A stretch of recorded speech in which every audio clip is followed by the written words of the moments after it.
지금 신림역에서 에어비앤비를 운영하고 계신가요? 아니면 이제 막 시작하려고 하시나요? 그렇다면 아주 중요한 사실을 아셔야 합니다. 지금 여러분이 보고 있는 신림역 152개 에어비앤비 숙소 중 23.7%가 곧 시장에서 퇴출될 예정입니다. 4개 숙소 중 1개가 사라진다는 뜻입니다.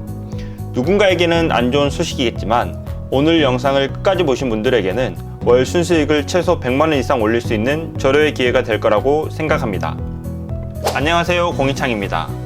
에어비앤비 경쟁이 정말 치열하죠? 옆집도 앞집도 전부 에어비앤비입니다. 매일 밤 에어비앤비 사이트를 들락거리면서 1,000원, 2,000원 내리기 경쟁만 하고 있나요? 밑 빠진 독에 물 붓는 기분, 저도 정말 뼈저리게 느껴봤습니다. 그래서 제가 직접 한 땀 한 땀 분석했습니다.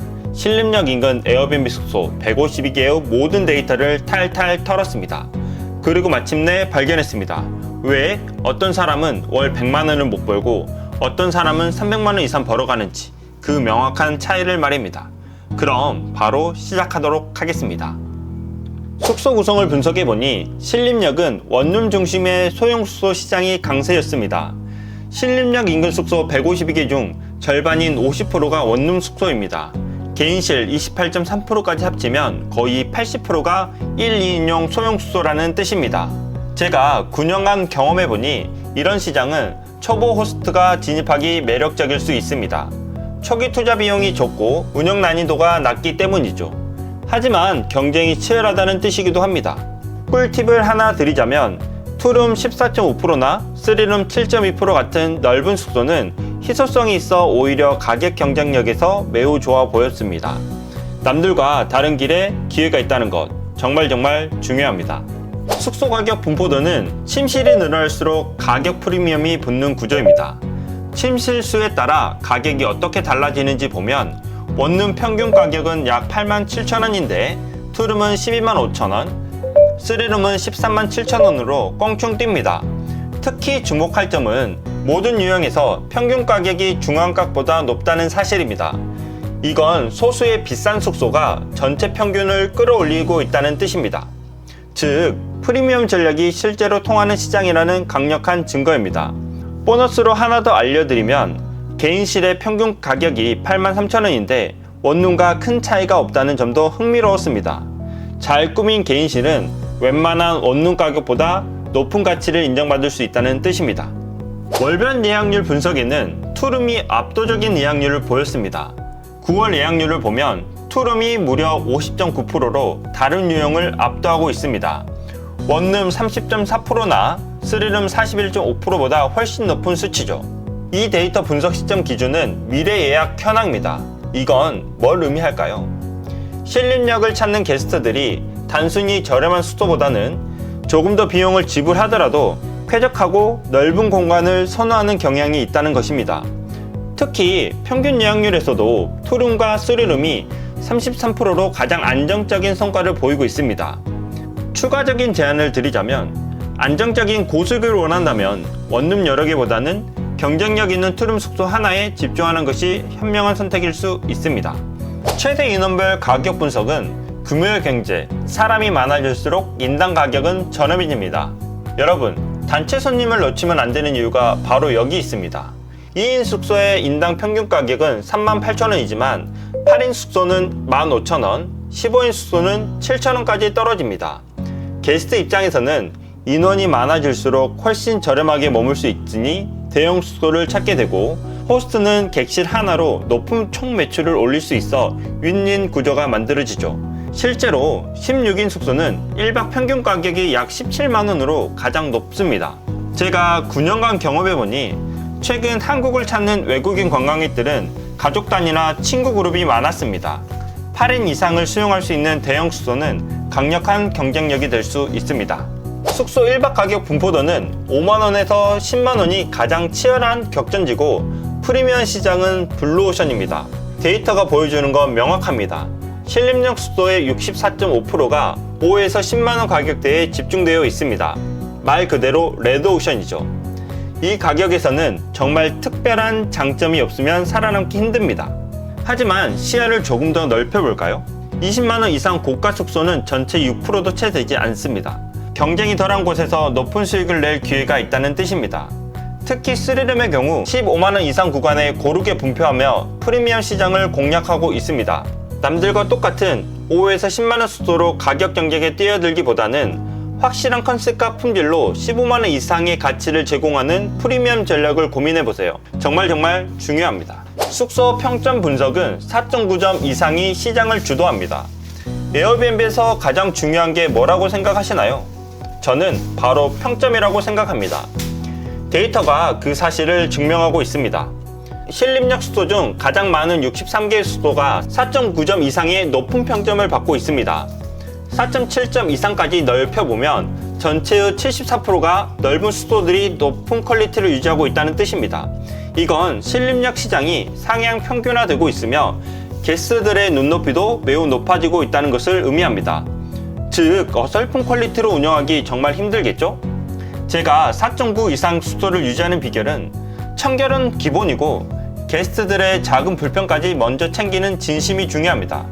빠른 응답, 상세한 안내, 그리고 예상치 못한 작은 선물 하나까지 평점을 바꿉니다. 꼭 기억하세요. 침실수별 평점을 분석해보니 투룸은 고품질, 원룸은 품질 리스크가 공존하고 있습니다. 숙소 유형별로 평점을 뜯어보니 더 재미있는 사실이 보입니다. 투룸 숙소 22개 중 무려 19개가 4.9 이상의 높은 평점을 받고 있습니다. 투룸을 운영하는 호스트들이 품질 관리에 얼마나 신경을 쓰는지 알 수 있죠. 반면 가장 많은 수가 많은 원룸은 다릅니다. 4.9 이상인 곳은 24개의 수도가 있지만 평점이 없거나 4점 미만인 수도도 16개나 됩니다. 품질 차이가 크다는 뜻이고, 이는 경쟁력 있는 원룸을 만든다면 충분히 차별화가 가능하다는 기회이기도 합니다. 만약 원룸으로 진입한다면 가성비만 내세우지 말고 투룸 수준의 꼼꼼한 관리와 서비스로 높은 평점을 받는다면 수많은 경쟁을 따돌릴 수 있습니다. 평점별로 성과를 따로 분석해보니 평점 0.1점이 하루 27,000원을 더 벌게 해준다는 사실을 알 수 있었습니다.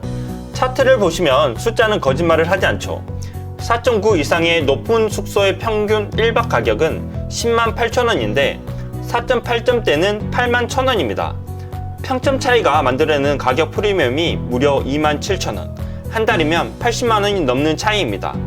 예약률도 마찬가지입니다. 4.9 이상의 숙소는 9월 예약률이 38%에 달하는 반면 저평점 숙소들은 상대적으로 낮은 성과를 보입니다. 높은 평점, 높은 예약률, 높은 가격으로 이어지는 선순환 구조가 명확하게 보입니다.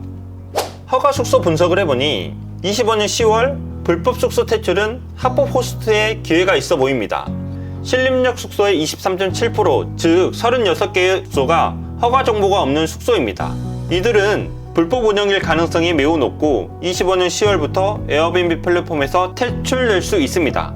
데이터를 보면 아이러니하게도 허가 정보 없는 숙소들이 현재는 높은 예약률과 가격을 보이고 있습니다. 하지만 이들이 사라진 시장의 수요는 누가 가져갈까요? 바로 합법적으로 운영하는 우리 같은 호스트들입니다.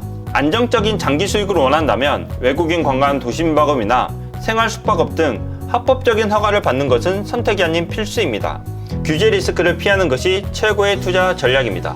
디테일하게 숙소별 허가 유형을 분석해보니 원룸에 불법 리스크가 집중되어 있고 투룸 이상은 안정적이었습니다. 리스크를 더 깊게 파고들어 볼까요? 허가 정보 없는 숙소는 36개 중 25개가 원룸에 몰려 있었습니다. 오피스텔 등을 이용한 불법 운영이 원룸을 중심으로 이루어지고 있다는 합리적인 추측이 가능하죠. 반면 투룸과 쓰리룸은 외국인 관광 도시임박업 허가를 받은 숙소가 각각 64%, 73%로 압도적입니다. 가족 단위나 단체 여행객을 타깃으로 하는 만큼 훨씬 안정적이고 합법적인 테두리 안에서 운영되고 있다는 증거입니다. 제가 9년간 경험해보니 사업은 길게 봐야 합니다. 단기 수익에 흔들리지 말고 합법 허가를 받을 수 있는 투룸 이상의 숙소로 포트폴리오를 구성하는 것이 장기적으로 훨씬 더 큰 수익을 가져다 줍니다. 호스트 현황까지 분석해보니 개인 호스트 중심의 시장이었습니다. 신림역 시장은 숙소 한 개만 운영하는 개인 호스트가 58.2%로 가장 많고 두세 개의 수도를 운영하는 소규모 운영자까지 합치면 90%가 넘습니다. 그런데 여러분, 솔직히 말씀드리면 저는 이 데이터를 보고 정말 깜짝 놀랐습니다. 6개 이상 운영하는 중규모, 대규모 호스트들이 전체 숙소의 21% 이상을 차지하고 있습니다. 정말 대단한 분들이죠. 그럼 이제 이 데이터 분석을 바탕으로 한 최종 성공 전략을 다음 페이지에서 공개하겠습니다. 최종 성공 전략으로는 1단계 포지셔닝, 경쟁이 치열한 5에서 10만원대의 원룸 대신 합법 허가가 가능한 고품질 투룸 또는 프리미엄 3룸을 공략하세요. 2단계 품질 관리 평점, 4.9 이상을 목표로 청결, 서비스, 인테리어에 집중 투자하여 가격 결정권을 확보하세요. 3단계 합법 운영, 25년 10월 시장 재편을 기회로 삼으세요. 지금부터 합법 허가를 준비해 안정적인 장기 수익 기반을 만드는 걸 추천합니다. 신림역 인근은 분명 기회가 있는 시장입니다. 하지만 아무나 성공하는 건 아니었고 차별화된 서비스와 합법적 운영 그리고 데이터 기반 전략이 필요합니다. 여러분 망설이지 말고 도전해보세요.